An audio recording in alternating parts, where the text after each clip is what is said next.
scum. It's addicting.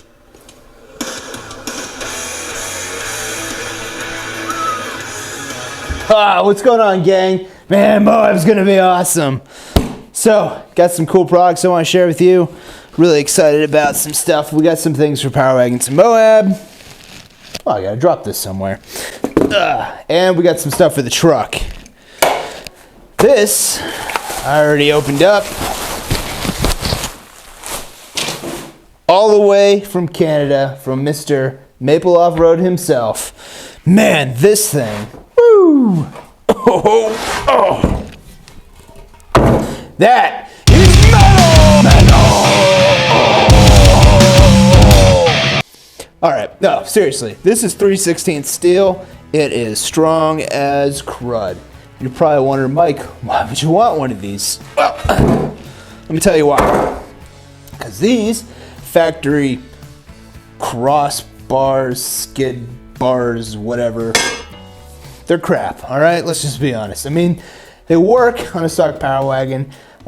They will protect your truck for the most part. But you know, you're gonna get branches stuck up in there. And I am just rattling on, so let me back up here. You have 3 of these on your Power Wagon. 2 of them, I think, are full length, and then you got these little shorter bars. I can't quite remember. But the bolt heads, if you go look, they're all exposed, right? You don't have a ton of protection.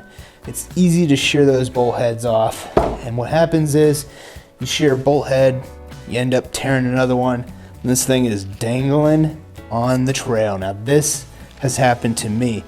And it doesn't even have to be in Moab, you know. I'm pretty sure that we lost our rear bolt head just exploring Idaho, and the thing was dangling. We caught a branch, and the other one Later. Can you move it along? I'm all out of time cards. Now, you can get these yourself at mapleoffroad.com. They do come epoxy coated if you want, or you can order it in raw steel.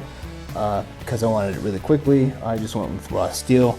So I'm going to clean this up, get it painted, and put on the truck. Oh, one other little thing. Your hardware is not going to get sheared off because it's in that channel. So you don't have to worry about that. That has been eliminated. Also, you're going to end up with a lot more surface area to actually use this like a real skid when sliding over things. Unlike those crossbars or skid bars or whatever the hell they're called. They're really just, they're good enough, but they're not great. This is great, and that is why it is going on the Power Wagon. And, well, it's gonna get tested first in Death Valley and then in Moab later this year. Oh, man, that is heavy. So, we're gonna get that cleaned up, get the grease off of it, get it primed and painted, and put on the truck. The other thing I wanted to talk to you about is a Swaybar disconnect. But first, we're gonna clean up this workspace. That's the power of a jump cut.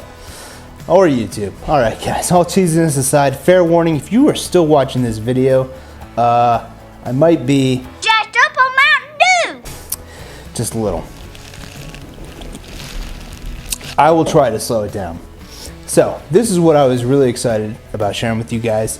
This is an electronic Swaybar Bypass Kit from Abel Components. Now, if you don't know who Abel is, or what Abel Components is, that would be David, retired BLM guy on the Power Wagon registry, and he is the one that makes the electronic locker bypass kit that allows you to use your front or rear locker with the factory knob. He makes that entire bypass kit. Well, now he has a Swaybar bypass that functions kind of the same way, except it allows you to disconnect your Swaybar whenever you want with a toggle switch, which is really, really nice. The other thing I have here, and you're probably wondering, is a kit for one of you guys. If you're coming to Power Wagons in Moab, one of you is going to get one of these Swaybar disconnect kits. We're going to be giving this away during our raffle, which benefits the Utah 4-Wheel Drive Association. Now, this kit is a complete kit. It's a little different than my kit. So this is not going to be an install video, more of a review and me showing you the process and showing you how it works. So we're going to set that aside. Now you might be saying, Mike, why would I want that? Well, for starters, depending on the year Power Wagon, you can only disengage the sway bar in 4 high and 4 low, which means you've always got to be in one of those. I don't know about you, but I've been down a lot of dirt roads where if the sway bar is disconnected, the ride is smoother. But you don't need to be in 4 high. You can do the whole road in 2 high. I can think of a lot of places like the Oahe front where I'm in 2 high, and just having that front disconnected, you know, and aired down makes the ride a lot smoother. Now, I have been running an I've been running a manual sway bar disconnect on my Power Wagon for a while. And you can see that that is getting rusty. And there's one big problem with this. And that problem is that I gotta crawl under my freaking truck and turn the knob. That gets old. It gets old real fast. That probably wasn't a good idea. Anyways, and you're thinking, well, Mike, can't I just do that with a Pro Cow? No, you can't do that with a Pro Cow. Can I do that with a Ram Taser? No, you can't. Well, you might. I haven't looked into it. The problem with this, for the sway bar and the lockers, is that they trick your truck into thinking it's in 4 low, which means that you get 4 low throttle mapping. Why would you want that? No, ignore that. Abel Components, this is what you want. If you want to electronically control it from the cab of your truck and disengage that sway bar on your Power Wagon whenever you want, this is the way to go. So, we're gonna go over this. We've got an actuator, we've got a replacement plate, we've got our switch, but we're not gonna use this because we're gonna do something different.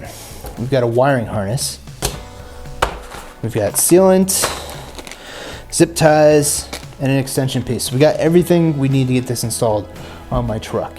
Plus, we've got some great directions that tell me everything I need to do. Like I said, this is not going to be an installation video because my setup is going to be different from most other people, because I did a video previously of when I had to hardwire my lockers. I really should lay off the Mountain Dew. All right, let's go get this on the truck. All right, so got my plate situated, got my original screws because I'm going to reuse those, and my wiring harness, plus my RTV. We use that to seal it up.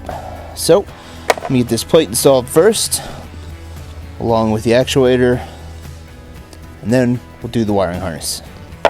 So let's get started on that.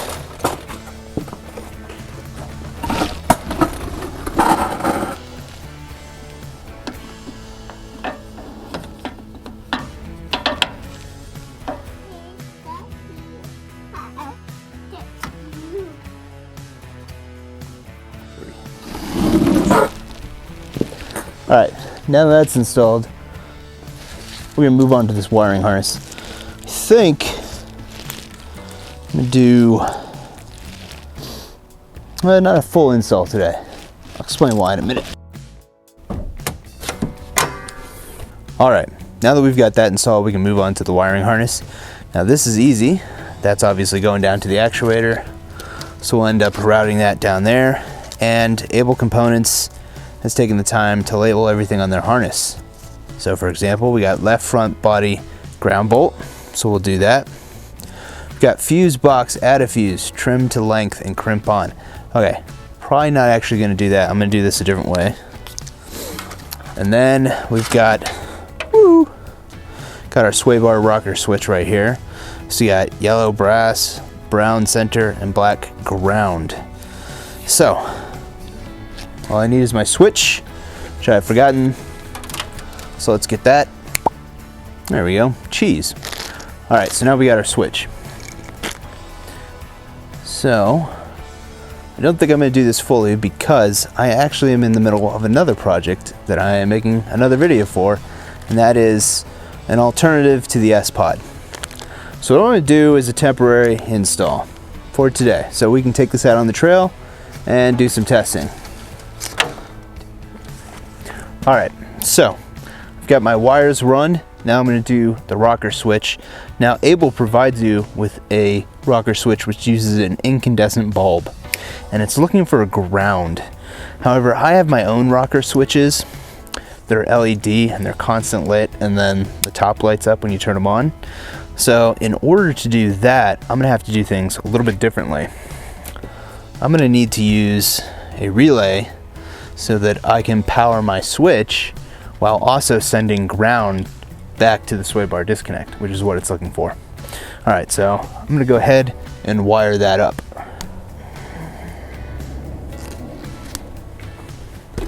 You know, don't be intimidated by wiring. I know some people are.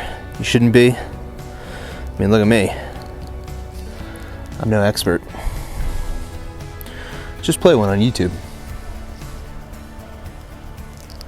All right. Personal recommendation, if you're gonna do this, get yourself these little butt connectors that have the heat shrink on them.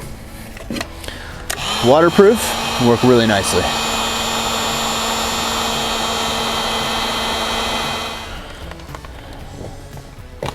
Whoa, still kind of hot. All right, the last thing I'm gonna do is cap the yellow wire on Abel's harness here, because I'm not going to use that one. That one's just going to get ignored. So I cut it. I'm just going to cover it up with heat shrink. All right, so got our switch installed, and we've got our relay there. All that's left is to tuck that up out of the way and get it all nice and zip tied and secured. I'm going to go ahead and test this, and you should be able to hear the motor actuate. You're also unfortunately going to hear my door chime. Here we go. Moment of truth. Yep. Oh yeah. Now we can unlock that sway bar whenever we want. That's going to be nice. You know what? I think we need to go try this on the trail. Let's get this buttoned up and go hit the trail. This is real nice. We're gonna go from the road to the dirt road. Lock that sway bar.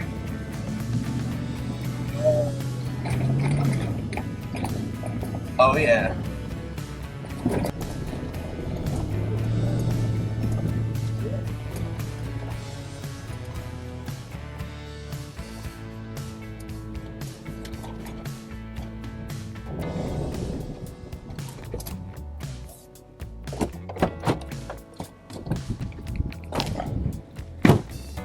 Well guys, let me tell you what, that Swaybar bypass works great. Or I should say, electronic Swaybar disconnect. It's really nice just being able to make the transition from pavement to dirt road and instantaneously unlocking that thing. It's really nice, especially out here. You know, traction's not really an issue. This isn't technical off-roading, but you know, there's a lot of whoops and whatnot, and so unlocking the Swaybar just makes the trails a lot easier, a lot nicer. Don't need to be in four-wheel high, saving my gas mileage. So yeah, Abel Components, go on the Power Wagon registry. You'll be able to find out more information about it. That was a worthwhile upgrade. I am really happy with it. And again, one of you is going to have the chance at our raffle, which benefits the Utah Four-Wheel Drive Association, to win the other kit that he provided us. And that is this May, of course, Power Wagon to Moab. It's going to be a good time, and I hope to see you guys out there. If you're not registered, you better get registered soon, because we're almost out of slots and we're going to shut down registration pretty soon here.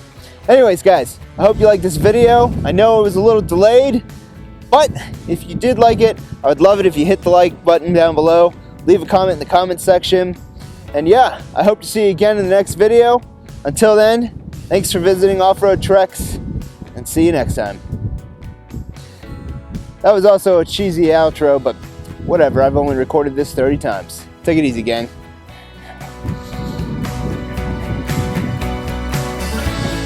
And I'm a dork.